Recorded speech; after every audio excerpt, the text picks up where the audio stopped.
굉장히 많은 장점들을 가지고 계신데요. 그 중에 딱 한 가지만 꼽으라고 한다면 저는 이라고 말씀드리고 싶습니다. 선행의 차이는 어떨까요? 이 상위권과 네. 중하위권의 차이가. 그거를 많이 궁금해하세요. 고등학교 오기 전에 선행을 하고 오지 않으면 못 따라가기 때문에 중학교 3년의 과정을 중학교로 당기고 이 중학교 3학년의 과정을 초등학교 고학년으로 당기는데 저는 이게 굉장히 잘못된 순서라고 생각을 합니다. 이 경우도 종종 보는데 부모님들이 진짜 대단하시다라는 생각을 했고요. 아들이 2명인데 한 명은 수능으로 서울대 경제학과, 한 명은 수능으로 서울대 의대를 합격한 경우가 있었습니다. 한 가정에서 이게 한 명만 나와도 대단한 건데 두 아들을 그렇게 키운 게 너무 궁금해서 이제 부모님께 여쭤봤더니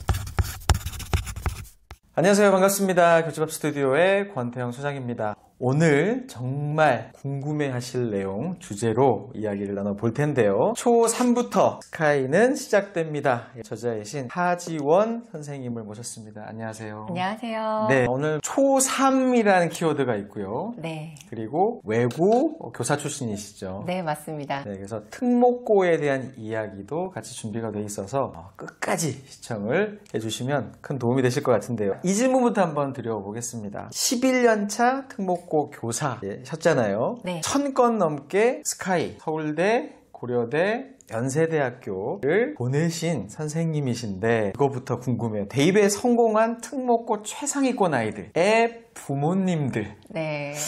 공통적인 특성 어떤 게 있을까요? 굉장히 많은 장점들을 가지고 계신데요. 그 중에 딱 한 가지만 꼽으라고 한다면 저는 분별력이라고 말씀드리고 싶습니다. 분별력? 네. 사리 분별력이라고도 하는데 이게 또 판단력과 굉장히 밀접한 관련이 있거든요. 그러니까 우리 아이를 객관적으로 보실 수 있고 또 부모로서 학부모로서 내가 어떤 사람인지 어떤 교육 철학을 가지고 있는지도 분별을 하시고 그다음에 교육 정책도 이렇게 발표되는 거를 체크하시면서 단기적인 게 아니라 장기적인 호흡으로 우리 아이가 길게 그 초, 중 때 공부를 잘하고 그치는 게 아니라 정말 이 대입 최종점에서 잘 커서 공부를 잘하는 아이가 될 수 있게끔 분별력을 가지고 계셨다. 저는 그런 공통점을 말씀드리고 싶습니다. 그리고 지금 말씀하신 것 중에 딱 꽂히는 게 바로 객관적인 판단이 가능하다. 네. 내 자식이니까 그게 사실 쉽지가 않잖아요. 맞습니다. 그러면서 입시와 관련된 변화에 되게 잘 따라가신다라는 이야기네요. 네. 근데 어떤 경우에는 스카이를 갈 성적을 아이 스스로 만들고 본인의 필요한 대입 정보도 본인 스스로 알아오기 때문에 엄마의 정보력이 없고 할아버지 할머니의 재력이 없어도 진짜 대입에서 자기가 원하는 목표를 달성한 아이들도 있는데 그 여러 가지 케이스 중에서 그 부모님들은 다 분별력을 가지고 계셨다. 귀가 쫑긋 띄입니다. 네. 그럼 바로 이제 이 질문 한번 드려볼게요. 특목고 잘하는 아이들이 가지만 사실 그 안에서도 상위권, 중위권, 하위권이 뭐 어쩔 수 없이 이제 존재를 할 텐데 네. 이 격차, 이 차이를 만드는 결정적인 원인이 뭐라고 생각하세요? 특목고에서 수업을 하면 정말 제 수업을 안 듣는 학생이 전교에 거의 없습니다. 진짜 눈에 불을 켜고 선생님 말씀을 귀담아 듣고 열심히 하는 학생들이 정말 대다수인데요. 근데 또 어쩔 수 없이 1등급에서 9등급까지 상대평가였기 때문에 아이들이 나뉘게 되는데 수업 때는 다 같이 열심히 하지만 그 결정적 차이는 저는 학습이라는 게 배울 학, 그 다음에 익히는 게 습이잖아요. 익히는 과정을 정말 혼자만의 힘으로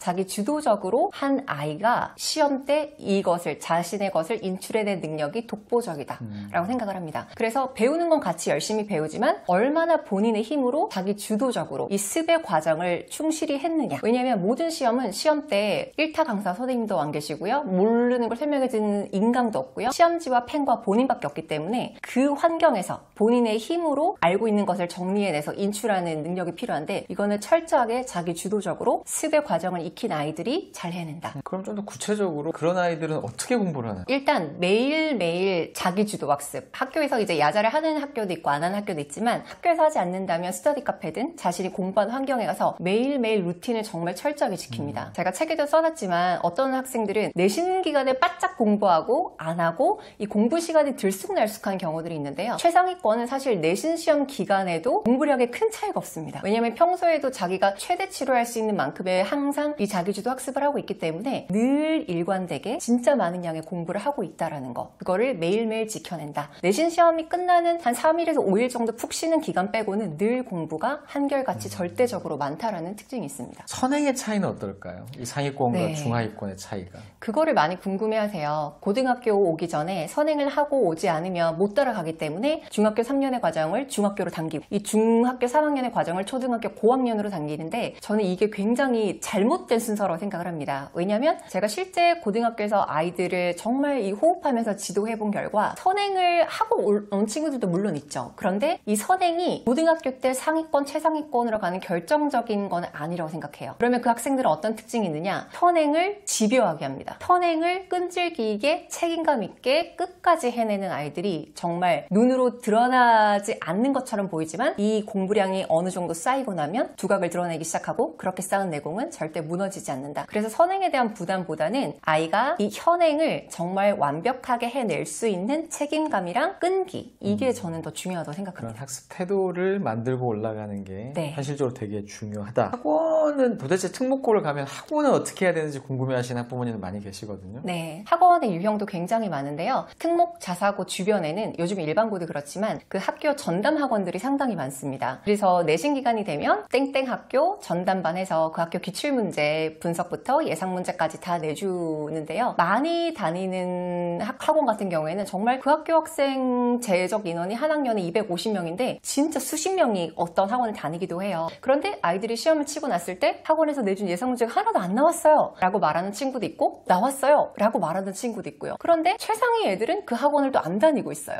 그거를 왜 그럴까 제가 곰곰이 생각을 해봤더니, 시험 문제 출제자는 학교 선생님이시잖아요. 그러니까 최상위권 아이들은 학교 수업 시간에 한 걸 온전히 본인의 것으로 만들고, 선생님들이 수업을 하실 때 보면 강조를 하는 게 있단 말이에요. 이게 중요하니까 이거를 강조하고, 근데 그거를 잘 드러났다가 본인이 매일매일 자습을 하면서 본인의 것으로 만들고, 그렇게 했을 때 어떤 게 시험 문제에 나올지 그 누구보다, 어떤 학원 선생님보다 이 최상위권 아이들은 그걸 너무 잘 알고 있는 거예요. 출제자의 강의를 직감으로 들었기 때문에. 그래서 최상위권 아이들은 그런 학원을 다니지 않는 경우가 오히려 더 많다라고 생각을 합니다. 도움이 될 수는 있겠으나 꼭 필수는 아니다. 네, 그러니까 어떤 아이들이 다니면 도움을 받을 수 있냐면요. 기출문제 분석을 하고 싶은데 본인의 여력으로 그게 너무 안 될 경우, 학교에서 하는 거를 복습 정도는 하겠는데 기출문제를 분석하고 경향을 분석하고 예상 문제가 어떤 건지 스스로 이것을 판단하기 어려운 아이들 같은 경우에는 그런 학원을 다니면서 도움이 된다 안 된다 3개월에서 6개월 정도 다녀보고 판단을 해서 도움이 되면 계속 다니면 되는 거고요. 근데 끝까지 거기에 의존하면 안 됩니다. 결국에는 시험 문제 출제자인 학교 선생님 수업을 잘 듣고 본인이 철저하게 본인의 것으로 소화를 한 다음에 그거를 자기 힘으로 정리를 해서 인출하는 힘을 결국엔 키워야 됩니다. 참 이런 내신 준비하는 과정에서도 최상위권 아이들은 좀 다른 모습을 또 보이는데요. 네.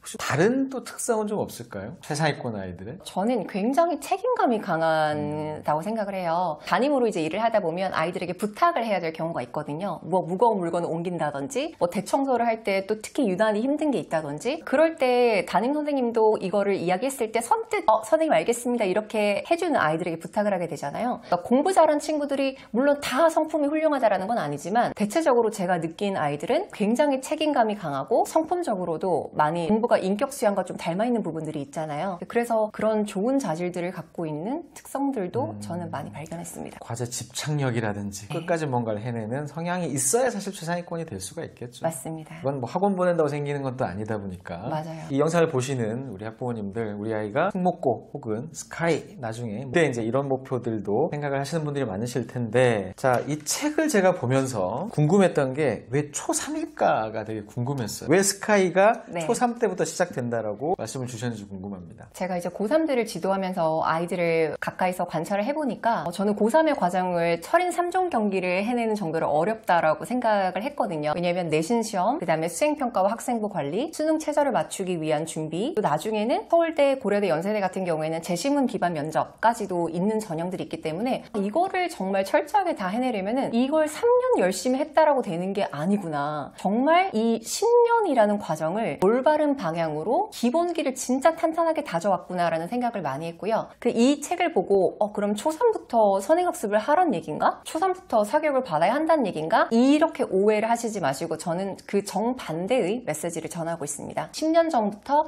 올바르게 가정에서 뼈대를 바로 세우고 학교 교육이라는 이 컨크리트를 견고하게 붙이고 그 다음에 진짜 이 사리 분별력을 가지고 우리 아이에게 진짜 딱 필요한 사교육만 이 과정을 10년을 거쳤을 때 정말 스카이에 합격을 하는구나. 그래서 이 10년의 과정에 주목을 하게 되었습니다. 그래서 지금 이 책에는 초3부터 준비해야 될 내용들에 대해서 이제 정리를 해 주신 거고요. 근데 이제 영상을 보시면서는 이런 생각 하실 것 같아요. 우리 아이는 이미 지금 초3을 넘어섰는데 네. 5학년인데 6학년인데 뭐 혹은 중학생이다 이제 이렇게 네. 보실 것 같은데 3학년부터 뭐 꼭 이걸 몰랐어서 네. 조금 뒤늦게 무언가 이제 열심히 뭔가를 해보려고 하는 그런 사례 중에서 성공한 사례들 분명 있을 거 아니에요. 있죠. 물론 네네. 있습니다. 제 책에도 그 사례들을 충실하게 써놨는데요. 고등학교 와서도 이렇게 공부 머리가 트이고 목표가 생겨서 집중하는 친구들이 잘 되는 경우들도 있습니다. 그런데 그런 친구들은 제가 학기 초반에 학생들과 상담을 할 때 꼭 이 질문을 해요. 부모님과의 사이는 어떤지, 그 다음에 가정의 분위기는 어떤지, 형제자매가 있다면 사이가 어떤지 꼭 물어보는데 제가 그때도 담임으로 상담을 하고 나서 그날 저녁에 가서 저희 남편한테 했던 얘기가 있어요. 여보, 우리가 진짜 가정을 화목하게 잘 만들어야 될 것 같아.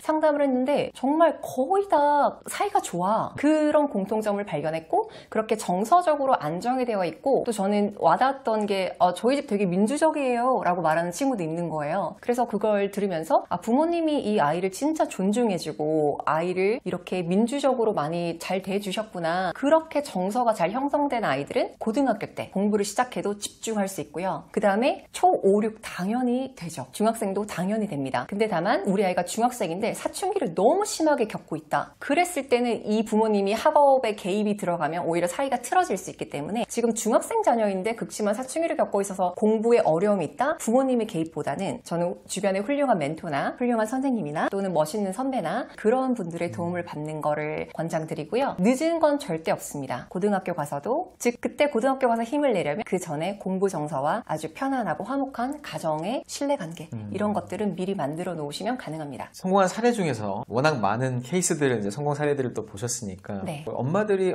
이제 정보력이 내가 부족해서 사실 아이가 나중에 조금 불이익을 받지 않을까라는 고민을 하시는 분들이 되게 많으시거든요. 맞습니다. 정보력 없이도 공부를 좀 잘하는 아이 케이스가 있나요? 저는 상당히 많이 본 것 같습니다. 왜냐하면 그 스카이에 갈 정도의 성적을 만드는 아이들은요. 본인이 본인에게 필요한 대입 전형을 알아요. 학교 선생님께 요청해도 충분히 알려주시고요. 요즘에는 그 대학교 홈페이지에만 가도 입학 요강이 다 나와 있고요. 친절하게 각 대학에서 유튜브도 운영합니다. 어떻게 뽑고 어떤 전형이고 굉장히 상세하게 설명을 해주고요. 정보를 얻을 수 있는 곳은 너무 많기 때문에 내가 정보력이 부족해서 우리 아이가 스카이를 못 간다? 저는 그건 아니라고 생각해요. 스카이에 갈 정도의 성적을 만드는 자기 주도적인 아이는 입시 정보도 스스로 구해온다. 그리고 실제 제가 담임을 했던 아이 중에도 말수가 굉장히 적고 내성적인 여학생이었는데 굉장히 또 단단함이 느껴지는 아이였어요. 학교 생활을 누구보다 충실히 했고 그리고 1년에 한 번 정도는 학부모님 상담을 하는데 이제 어머님이 오셨는데 맞벌이셔서 너무 바쁘셔서 딸한테 신경을 못 써줘서 너무 미안하다라고 말씀을 하시더라고요. 근데 학부모님 상담은 보통 이제 아이의 성적을 보여드리고 상담을 하는데 그때 아이의 성적을 보여드렸더니 우리 딸이 공부를 이렇게 잘해요? 라고 하시는 거예요. 근데 아이가 본인 스스로 했고 부모님이 너무 바쁘시니까 이제 집에 뭐 성적이 어떻다 이런 것도 딱히 얘기를 하지 않았는데도 단단하게 혼자 알아서 잘 해나가는 아이들도 있습니다. 정말 부럽고 정말 이상적인 이제 그렇게 네. 키우고 싶으실 텐데 네. 사교육과 관련한 고민들도 많으시잖아요. 근데 아무래도 또 특목고다 보니까 이제 잘하는 네. 아이들, 주도적인 아이들이 또 많이 공부를 할 텐데 네. 사교육 없이 성공한 케이스도 많이 보셨나요? 제법 봤죠. 네, 제가 담임을 했던 아이인데 남학생인데 그 집안 형편이 그렇게 넉넉하진 않아서 어렸을 때 뭐 다양한 경험을 그렇게 해보지는 못했지만 부모님께서 책은 정말 많이 사주시고 구해주셨다고 해요. 그래서 이 아이가 어렸을 때 책 읽는 게 너무 재밌고 왜냐면 책을 통해서는 여러 사람을 만나고 간접 경험도 할 수 있고 하기 때문에 책에 진짜 빠져들었고 이 아이가 유치원 초등까지는 이 책을 다독 정독을 했고 초등 중등 다닐 때는 학교의 교과 공부에 정말 충실했을 때 이 두 가지가 합쳐지니까 정말 시너지가 나는 거예요. 그래서 이 고등학교 때 이 정말 넘사벽에 독보적인 최상위권으로 올라섰는데 이게 왜 독보적이냐면 고3 내내 이제 수능 모의고사를 보잖아요. 근데 1교시가 국어인데 이 국어 시험을 시험을 치고 나면 본인이 100점인 걸 아는 거예요. 풀면서도 아는 거예요. 그래서 100점이 몇 명인가요? 라고 물어봐요. 본인이 100점이기 때문에. 근데 이게 고3 내내 이제 100점을 놓치지 않았고, 내신 시험도 특목고에서도 1등급에서 9등급을 변별해야 되기 때문에 문제를 어렵게 출제하는 게 있거든요. 변별 문제. 와, 이거는 100점이 나올 수 없는 시험이다라고 해도 그 학생은 100점을 받아가는 놀라운 실력을 갖고 있는 거예요. 이게 정말 사교육 없이도 어렸을 때부터 정말 다독과 정독. 근데 책만 읽는다고 사실 공부를 잘하는 건 아니에요. 잘 들으셔야 돼요. 책 읽는 것과 12년간의 교과 공부가 합쳐지면 이거는 독보적인 시너지를 발휘합니다. 정말 이건 부동의 최상위권으로 올라서는 거거든요. 사실 둘 중에 하나만 잘해도 너무 좋겠다라고 하지만 이 두 마리 토끼를 꽉 잡고 갔을 때는 넘사벽에 최상위권이 됩니다. 전교 1등 수준이었나요? 그 아이가 그럼? 네, 그래서 서울대 경제학과를 갔습니다. 경제학과를. 네. 네, 그걸 여쭤보려고 그랬거든요. 어디를 갔을까 네, 궁금해서. 궁금하셨죠. 역시나. 형제 자매가 동시에 성공하는 케이스도 있죠. 어떤가요? 이 경우도 종종 보는데 부모님들이 진짜 대단하시다라는 생각을 했고요. 제가 실제 가르쳤던 학생 중에 자매 둘 다 저희 학교를 졸업하고 서울대 간 경우를 2번이나 봤고, 그다음에 쌍둥이 남자 형제인데 이제 형은 서울대, 동생은 고대 이렇게 합격하는 경우도 있었고요. 이 경우는 저희 학교 경우는 아니었는데 저희와 친한 집의 케이스였는데 아들이 2명인데 한 명은 수능으로 서울대 경제학과, 한 명은 수능으로 서울대 의대를 합격한 경우가 있었습니다. 한 가정에서 이게 한 명만 나와도 대단한 건데 두 아들을 그렇게 키운 게 너무 궁금해서 이제 부모님께 여쭤봤더니 어머니께서 독서, 토론, 논술 지도사셨는데요. 초등 6년 내내 두 아들을 직접 지도를 하신 거예요. 그 어머니가 정말 대단하신 게, 선생님들도 보통 자기 자식은 잘 안 가르친다고 하는데 6년 동안 그 나이 차이도 얼마 나지 않는 아들 2명을 6년 동안 직접 독서를 하고 토론하고 이 논술까지 지도를 하신 게 정말 대단한 인내심을 가지고 계신다라고 생각을 했고요. 그래서 그 아이들은 초등 6년 동안 기초공사를 정말 탄탄히 했기 때문에 중고등학교 때 학원을 다니지 않고 수능으로 둘 다 서울대 경제학과, 한 명은 또 서울대 의대 진학한 경우를 봤고, 저는 그게 진짜 이상적이다라고 생각을 해서 저희 집 거실에도 TV가 없고 저와 저희 남편의 책 한 500권 정도, 그 다음에 아이 책 이렇게 쫙 구비를 해서 항상 책 읽는 그런 집 분위기를 만들고 있습니다. 변화가 되게 크잖아요. 지금 뭐 의대도 증원이 되고 2022 개정교육 과정에 또 고교 학점제부터 시작을 해서 자 되게 이제 머리도 아프고 어떻게 이걸 대비를 해야 되는가에 대해서 좀 궁금해하실 텐데, 바로 좀 궁금한 게 특목고가 유리해지나요? 불리해지나요? 특목고는 일단 들어올 때부터 열심히 할 아이들이 들어왔고 학교 시스템도 굉장히 잘 갖춰져 있고 선생님들도 열정을 가지고 하기 때문에 이게 굉장히 좋은 에너지를 내면서 계속해서 잘 가르칠 거라고 생각을 하고요. 그럴 때 우리 아이와 안 맞으면 그건 또 의미가 없거든요. 제가 이 영상 초반에 말씀드렸던 그 학부모님으로서의 분별력 있잖아요. 제 책에도 수록해 놨는데 우리 아이가 특목고 자사고에 적합한 아이인지 판단해보는 게 굉장히 그럼 좋습니다. 네. 어떤 아이가 가면 좋을까요? 네. 일단 학업의 뜻이 있어야 하고요. 그 다음에 공부의 본질은 텍스트로 된 것을 읽고 이해하는 능력이 기본입니다. 그걸 문해력이라고 하잖아요. 이 문해력과 담 쌓은 아이는 오면은 굉장히 힘들어요. 힘들죠. 네. 고등학교, 특히 특목고는 시험의 깊이와 이 난이도가 상당하기 때문에 이 문해력이 갖춰지지 않으면은 좋은 성적을 받기가 굉장히 어려운 구조이고요. 그런 특성뿐만 아니라 저는 또 회복 탄력성을 중요하게 생각합니다. 왜냐하면 중학교 때 잘한다고 했는데 왔더니 학교에서 중간밖에 내가 안 된다거나 내가 중간도 안 된다거나 그런 걸 마주했을 때 완전 좌절하고 슬럼프로 빠지는 게 아니라 내 위치를 확인했으면 거기서 또 방법을 찾아서 앞으로 또 전진을 해야 되기 때문에 좀 멘탈이 강하고 회복 탄력성이 있는, 그러면서도 공부에 뜻이 있는 아이들이 오면 좋고요. 근데 부모님이 우리 애가 무조건 1등 해야 돼, 우리 애는 무조건 상위권이어야 돼, 이런 생각에 사로잡혀 있는 분이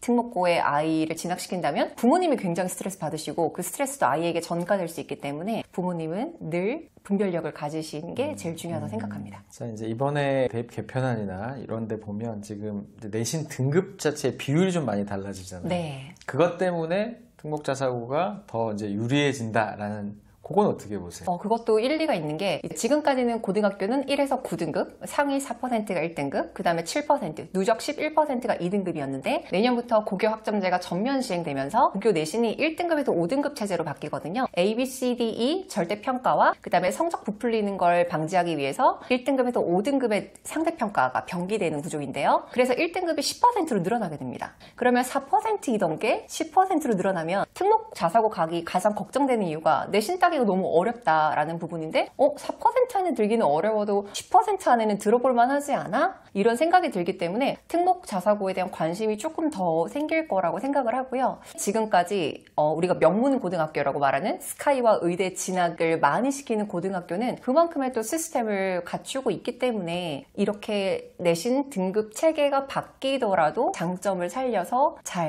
또 입시 지도를 하지 않을까라는 생각이 드는데, 우리 아이가 그래도 특목 자사고에 맞지 않을 수도 있어요. 일반고에 가서 잘하는 게 더 잘 맞을 수도 있어요. 어떤 케이스인가요? 예를 들면 우리 아이가 주변의 분위기에 너무 휩쓸리지도 않고 자기가 자기 루틴을 강력하게 지켜낼 수 있는 아이들은 일반고에 가서 내신 성적을 더 잘 받아서 그렇게 맞는 전형을 찾아가는 게 더 나은 아이도 있고요. 우리 아이는 분위기에 좀 영향을 많이 받고 친구들이 열심히 하면 본인도 따라서 좀 열심히 하고, 이런 아이들은 일반고에 가는 것보다 또 특목고에 가서 열심히 하는 아이들 속에서 상향 평준화 되는 게 또 괜찮은 방법일 수도 있습니다. 사실 뭐 같은 값이면 갈 수 있으면 좋을 텐데 네. 이렇게 생각을 하실 텐데, 특목고도 이제 종류별로 차이가 있습니다만, 궁금하신 게 도대체 언제부터 이거를 그 고입을 준비해야 되는가에 대해서 되게 네. 궁금해 하시거든요. 언제부터 준비를 해야 되나요? 이 고입도 특목고도 종류가 있는데요. 전국 단위 자사고가 있고, 제가 지금 서울 지역이니까 서울로 말씀드리자면 서울에 광역 단위 자사고가 있고, 외고가 있고, 뭐 영재학교도 있고, 과학고도 있고, 이게 여러 분류로 나뉘는데, 전국 단위 자사고 같은 경우에는 이 중학교 국영수 사과 내신 성적이 다 반영이 되거든요. 그러니까 첫 내신 시험을 칠 때부터 잘해야 되는 거죠. 근데 아이가 아무런 훈련 없이 중학교 때 이 45분이라는 시험 시간 안에 정해진 문제를 다 풀고 OMR 기입하는까지 훈련이 하나도 되지 않았다면 처음부터 시험을 잘 보기는 어렵거든요. 그러니까 적어도 한 학기 정도는 앞서서 이 제한 시간 내에 문제를 풀고 OMR을 기입하고, 이 시간 안에 자기가 얼마만큼의 문제를 풀 수 있는지 훈련을 미리 하는 게 도움이 됩니다. 그래서 어쨌든 내신 대비를 좀 잘 할 수 있는 그 시기부터 네. 학교마다 이제 차이가 이제 워낙 크니까요. 오늘 이 책 기적의 최상위 초중고 공부 전략서 초3부터 스카이는 시작됩니다. 이 책의 내용을 기반으로 말씀을 해주시고 계신데요. 자, 이 책을 우리 학부모님들께서 잘 활용하실 수 있는 방법을 좀 소개해 주세요. 저도 아들을 키우고 있는 엄마인데요. 그러니까 주변에 보니까 이 불안감을 조성하는 게, 아이의 대입 최종점을 사실 키워본 적이 없으니까 볼 수가 없잖아요. 그래서 자꾸 학부모님들이 옆을 보시는 거예요. 얘 영어 유치원 다녀? 얘 사고려 수학해? 대치동으로 이사 갔어? 특목고 가는 거야? 이렇게 옆을 자꾸 두리번거리니까 나는 뭐 하고 있는 거지? 내가 뒤처지는 게 아닌가? 이런 감정들이 많이 생긴다고 생각을 해요. 근데 제가 고3을 오랫동안 지도해보지 않았다면 저도 그렇게 키웠을 수도 있는 것 같은데, 우리가 1, 2년 하고 말 게 아니라 굉장히 긴 호흡으로 대입에서 본인이 원하는 목표를 달성하려면 이 초3부터 고3까지 굉장히 이 긴 호흡을 가지고 각 학년별로, 시기별로 어떤 것들에 중점을 두면 좋은지 아주 상세하게 써놨고요. 과목별 학습법, 그 다음에 특목 고입, 자사고 고입, 그 다음에 스카이 대입까지 필요한 데이터들도 함께 정리를 했기 때문에 1회독에 그치지 마시고 책을 옆에 두고 궁금한 게 생길 때마다 계속해서 펴보면서 참고해 보시면 아마 대입에서 원하는 목표를 달성하는 데 도움이 되지 않을까 싶습니다. 이 책 또 받아보실 수 있는 나눔 이벤트도 준비가 되어 있다고 합니다. 더보기와 아래 고정 댓글을 참고하셔서 행운의 주인공도 되시면 좋을 것 같습니다. 자, 오늘 초3부터 우리 네. 아이들이 근본적으로 어떤 학습의 방향성을 가져가야 되는지, 그리고 특목고에 대한 또 정말 생생한 이야기 아마 보시는 분들 많은 도움이 되실 거라고 생각됩니다. 오늘 유익한 말씀 감사합니다. 감사합니다.